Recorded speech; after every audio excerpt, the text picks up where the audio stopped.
Element 15, E-factor. All right, let's talk about E-factor, another element of sustainability metrics in this periodic table. E-factor stands for environmental factor, and it is primarily concerned with the amount of waste that's generated per amount of product that's produced.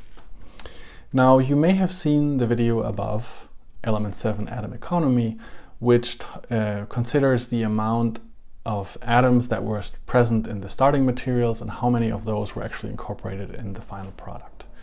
Now, the E-factor takes that one step further and basically considers all waste that has been produced during the manufacturing process of a compound and divides that by the amount of product obtained.